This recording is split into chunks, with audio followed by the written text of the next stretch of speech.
নাহমাদুহু ওয়া নুসাল্লি আলা রাসূলিহিল কারীম আম্মা বাদ। সম্মানিত সভাপতি, জাতীয় নেতৃবৃন্দ, পোড় খাওয়া অভিজ্ঞ দক্ষ রাজনৈতিক ব্যক্তিবর্গ, আমার সাথী ও বন্ধুগণ, আমেরিকায় যখন জর্জ ডব্লিউ বুশ প্রেসিডেন্ট, ছোট্ট করে বলছি, কথা লম্বা হবে না ইনশাআল্লাহ, তখন জাতীয় দৈনিকে একটা ছোট্ট যোগ করছিলাম। এক লোক সকালবেলা কয়েকটা বিড়াল ছানা নিয়ে রাস্তায় সকাল সূর্যের আলো দেখাইতেছিল। ওই সময় প্রেসিডেন্ট সাহেব মর্নিং ওয়াক করতেছিলেন। তো হাতের মধ্যে দুই হাতে বিড়াল ছানা, কাছে গিয়ে বাবাগুলো কি জিজ্ঞেস করেছে। ভদ্রলোক উত্তর দিয়েছে এটা বিড়াল ছানা। তো জর্জ ডব্লিউ বুশ জিজ্ঞেস করে কোন জাতের বিড়াল ছানা?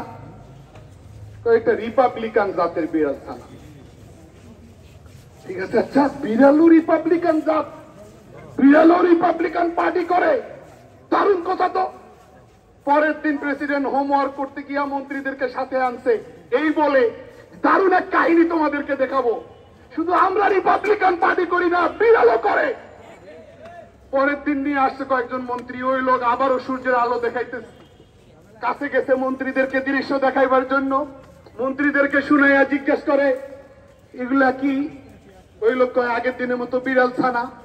কোন জাতের বিড়াল ছানা? এটা ডেমোক্রেটিক পার্টি।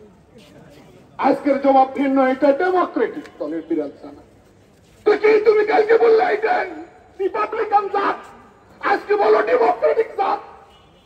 ওই লোক বলে রাগ হয়েন না, গতকালকে চোখ ফুটে নাই, আজকে চোখ ফুটছে। সাথী ও বন্ধুগণ, আজ থেকে 10-15 বছর আগে আজকের এই তরুণ সমাজ সিংহের ছানা ছিল। আজকে তারা সিংহের ছানা হয়ে তাদের চোখ ফুটেছে, তাদের হৃদয় জেগেছে, তারা সত্য মিথ্যা ন্যায় অন্যায়ের মধ্যে পার্থক্য নিরূপণ করার যোগ্যতা অর্জন করেছে। আজকের এই তরুণ সমাজ থেকে আবু সাইদ তৈরি হয়। আবু সাইদ বুকের বোতাম, পাঞ্জাবি শার্টের বোতাম খুলে দিয়ে বলে গুলি কর, গুলি কর। এগুলি 10 বছর আগের সিংহের ছানা। এখন তাদের চোখ কান খুলেছে। এরা এখন আগামী দিনে এমন বাংলাদেশের স্বপ্ন দেখাতে শুরু করেছে, যেই বাংলাদেশ হবে সাম্য সমতার বাংলাদেশ, যেই বাংলাদেশ হবে ইনসাফের বাংলাদেশ, যেই বাংলাদেশ হবে অবিচার দুর্নীতি মুক্ত বাংলাদেশ। ধন্যবাদ সবাই।